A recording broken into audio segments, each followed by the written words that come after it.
지도로 읽는 아시아, 장 크리스토프 빅토르의 지음.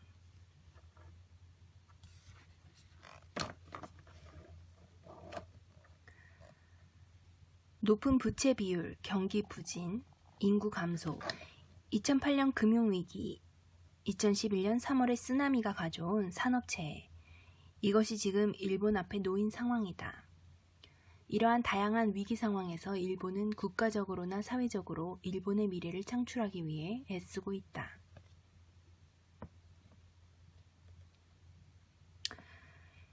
일본은 20세기 전반에는 팽창주의 목표를 지닌 호전적 지역 강국이었으나 제2차 세계대전 이후 태도를 완전히 바꾼다.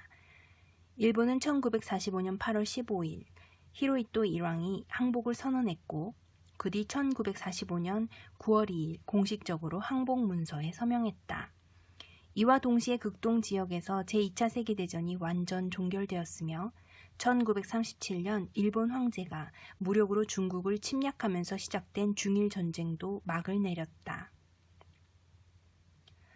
일본이 항복한 날은 1952년까지 지속될 미군의 일본 점령의 시작을 알리는 날이자 태양이 먼저 뜨는 나라 일본의 새로운 시대를 여는 출발점이기도 했다. 전쟁의 폐허에서 벗어난 일본은 전력 보유 의사를 전면 포기하고 이러한 급격한 방향 전환을 1946년 11월 3일 헌법 제9조로서 강력하게 명시했다. 즉 일본 국민은 국제 분쟁의 해결 수단으로서 국권 발동으로서의 전쟁과 무력에 의한 위협 및 무력 행사를 영구히 포기한다. 일본은 미국의 군사적 보호를 받으며 교육, 연구개발, 기술 혁신에 기대를 거는 한편 토요타나 소니 같은 대기업에 의존하면서 경제 재건에 집중할 수 있었다. 일본은 눈부신 경제 발전을 이룩했고 1960년대에는 세계 2위의 경제 대국이 되어 2010년 중국의 그 자리를 빼앗기기까지 그 위상을 유지해왔다. 이것이 쇠퇴의 신호는 아니지만 일본은 최근 몇 년간 지역적 혹은 세계적 환경 속에서 내부적으로 여러 가지 어려움을 겪어야 했다. 그것은 일본이 나라를 다시 일으켜 세우고 경제적, 민주적, 평화적 모델을 한 단계 발전시켰던 그런 환경과는 전혀 다르다. 2010년대 일본 인구는 2009년 1억 2,700만 명에서 2015년 1억 2,650만 명으로 하향 곡선을 그리기 시작한다. 여성 1인당 평균 1.4명이라는 낮은 출산율을 인구 대체 수준의 한계점에 못 미치는 실정이다. 따라서 이러한 낮은 출생률을 보충해줄 유의미한 유입 인구가 없다면 일본 인구는 앞으로 꾸준히 감소할 것이고 고령화될 것이다. 유엔의 전망에 따르면 2060년까지 일본 인구의 5분의 1이 감소하여 인구수는 1억 100만에 그칠 것이다. 게다가 낮은 출생률과 기대 수명 증가로 고령화는 지속될 것이다.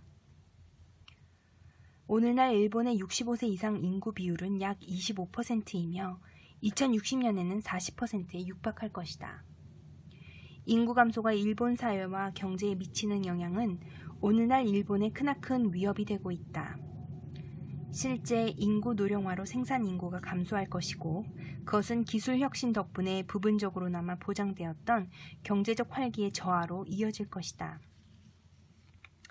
사회적으로는 가족 간 상호 의존성이 시험대에 오를 것이다. 부족한 경제활동 인구가 늘어난 퇴직자들을 부양해야 하기 때문이다. 경제적으로 취약하고 과도한 부채에 내몰린 상황에서 과연 일본은 인구와 경제 문제를 타개하기 위한 해결책으로 대규모 이민 수용이라는 모험을 강행할 것인가? 일본은 1990년대를 기점으로 거의 20년간 당시 국내에 형성된 투기금융 버블의 붕괴와 관련한 잠재적 경제 위기 상태를 겪었다. 이러한 금융위기는 전후 일본의 경제 기적의 종지부를 찍었고 이로써 소위 잃어버린 10년이라 일컬어지는 시기가 시작되었다. 이 시기 동안 일본은 경기 침체와 디플레이션을 겪었고 2003년 이후에야 불안정한 경제 상황에서 벗어날 수 있었다. 1990년대에는 물론 2008년 금융위기 이후에도 일본 정부는 경제 위기를 불러온 금융위기를 해결하기 위해 경제체제에 공적 자금을 투입함으로써 계속해서 다양한 경기 부양책을 시도했다. 2011년 3월 후쿠시마 원전 사고를 수습하기 위한 자금 조달을 비롯한 국민경제 지원은 공공부채의 증가로 나타났다. 1990년 투기 거품이 붕괴하자 부채 비율은 GDP의 약 60%로 증가했고 2000년대 초에는 150%, 2014년에는 233%까지 치솟았다. 현재 일본은 자국민, 특히 개인 및 일본 중앙은행을 포함한 국내 금융기관이 부채의 90% 이상을 보유하고 있기 때문에 그나마 버틸 수 있다. 그뿐 아니라 개인 및 기업의 저축, 준비자금, 외국인 투자 및 외국인 자산 덕분에 부채 문제에 대처할 수 있는 상당한 재정자원을 비축해두고 있다. 일본의 경우 부채가 적은 다른 국가들과 비교할 때 부채 조달 비용이 상대적으로 낮게 나타난다. 그러나 이미 성장 동력이 약화되고 마이너스 성장세를 보이는 경제가 앞으로도 지속된다면 일본의 가게들은 외국인 투자자들에게 유리한 국채를 양도해야 할 상황에 처할 수도 있다. 이러한 불안정한 경제적 분위기 속에서 후쿠시마 원전 사고가 터졌고 일본 정부는 에너지와 관련한 전략적 선택을 해야 하는 입장이 되었다. 그뿐 아니라 국가의 미래를 구속하고 국가의 공공재정 상태를 적지 않은 영향을 미치는 수많은 결단을 내려야만 한다. 일본에는 자체적으로 생산 가능한 자원이 없기 때문에 필요한 화석 연료의 92.5%를 외국에서 수입한다. 2011년 3월 후쿠시마 원전 사고 이후 일본의 에너지 정책은 위기에 봉착했다. 사고 이전인 2010년 일본은 미국과 프랑스에 이어 원자력으로 전력을 생산하는 세계 제3위의 국가였다. 당시 원자력은 나라 전체 소비 전력의 30%를 생산했고 당국은 2030년까지 생산량을 50%까지 늘린다는 계획이었다. 그러나 2011년 3월 11일 몰아닥친 쓰나미로 후쿠시마 원전 사고가 발생하자 정부는 에너지 정책을 재검토하고 일본 내 54기의 원자로 가동을 즉시 중단했다. 이후 일본 정부는 자국의 원자력 의존도를 줄이고 신재생에너지 개발에 착수했다. 2012년 12월 집권한 아베 신조 총리 행정부는 미래 원자력 에너지 계획을 새로 발표했다. 일본의 원자력 규제위원회가 결정한 안전 기준에 부합하는 원자로의 재가동을 천명한 것으로 여기에는 잠재적으로 43기의 원자로가 포함된다. 게다가 앞으로 새 원자로를 추가로 건설할 예정이다. 당초 에너지 믹스에서 원자력이 차지하는 비율을 20% 안팎으로 줄이는 것을 목표로 잡은 원자력 에너지 포기 계획은 중기적으로 중단되었다.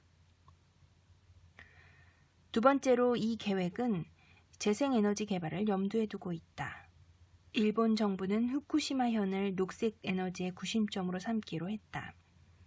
사고 현장에서 60km 떨어진 고리야마시에 위치한 후쿠시마 재생에너지연구소는 2014년 봄 출범하여 녹색 기술 개발에 전념하고 있다. 이 연구소는 2040년까지 후쿠시마현에 필요한 모든 에너지를 재생에너지로 충당하겠다는 목표를 세웠다.